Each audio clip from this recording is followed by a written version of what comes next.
What is up, fam? Welcome back to the channel. My name is Phil Sarpon. If it's your first time here, welcome. This channel is dedicated to all things psychology, wellness, and graduate school. Today we're going to be talking about finding your community as you hopefully start to begin graduate school, or perhaps you are applying. One of the things that I think is really important about finding your community is that, especially when you go into graduate school, there is no way that you can do it alone. There is no way that you can just go through graduate school and think that you can do it all by yourself and not need any help. This isn't like undergrad, it's not like high school where you can just be self-independent. You really do need a community in graduate school, and it's so much more fun and beneficial that way, just in terms of your self-care, your mental health, and your well-being. And so one of the things that I've really benefited from my graduate program is finding a community, is finding people who I mesh well with, who I click with, who we hang out not just during school but also after school, where we know each other personally, we do activities together, and then we just also have fun. So we know how to work hard, we know how to play hard, and we know how to just get through this whole program together. So what this video is going to cover is that it's going to cover just some basic things that you can think about in terms of finding your community, in terms of really bonding with your community and allowing that to be the thing that really shapes who you are as you become a future therapist or a future psychologist. All right, so if you haven't already, definitely subscribe to the channel where I give you some of my best tips and advice for getting through graduate programs.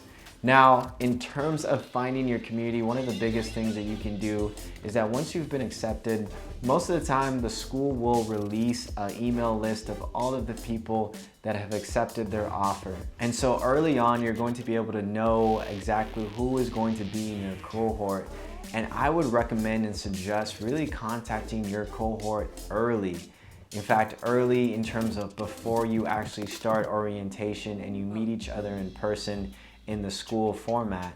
In fact, a number of different cohorts, what they've done is that they've done barbecues, they've met at a volleyball court, they've played sports together, they've met at someone's house, they've had a game night, they met at a restaurant. But meeting each other for the first time before your actual orientation will help you to get a sense of who is going to be in your cohort, what type of personalities you're going to be able to mesh with, and some of the potential people that could really be your close friends. And so I love the fact that cohorts can get together even before their orientation and already perhaps start building not only community with individuals, 2 or 3 people, but even community as a whole cohort. Now, if your cohort size is really, really big, like 30 or 40 people, of course, there's no way you're going to be able to really know everybody in depth or on an intimate level. But I do think it's still going to be important for you to build at least 2 or 3 close relationships within the cohort.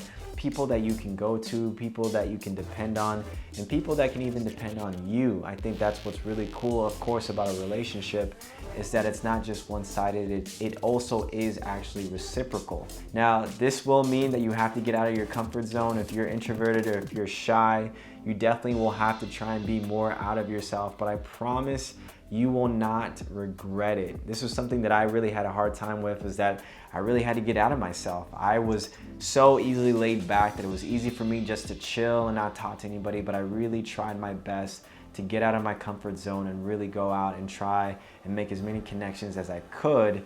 And I definitely did not regret it. I definitely made some amazing memories, even the first few times as I was building relationships with my cohort. The other thing that you can do in terms of continuing to build a community within your cohort, or even finding your community within your cohort, is to set consistent times where your cohort can meet up. And so don't just meet up even before the orientation, but see if you can have monthly meetups where you meet at someone's house and you do a game night, or you do a dinner, or you go to a park, or you play a sport, or whatever it is that your cohort might enjoy.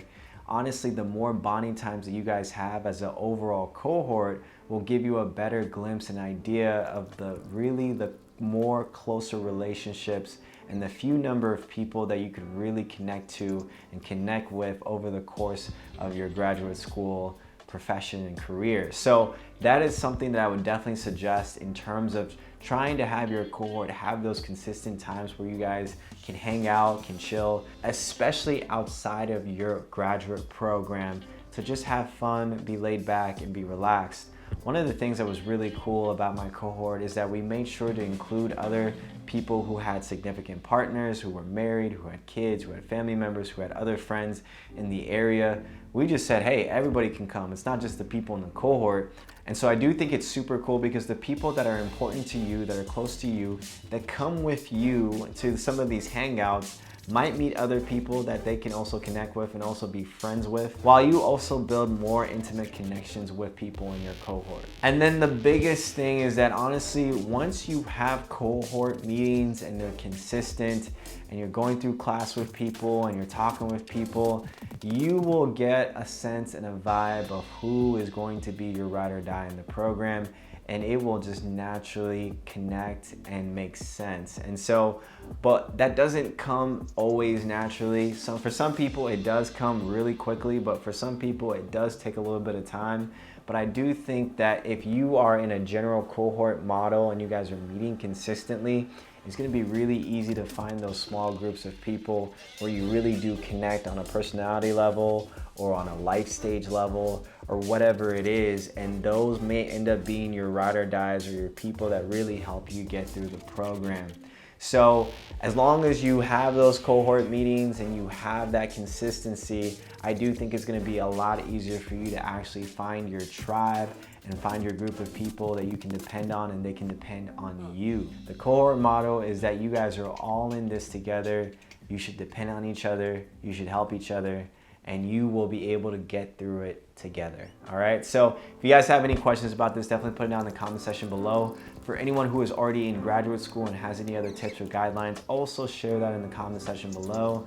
I'm sure the community would absolutely love that.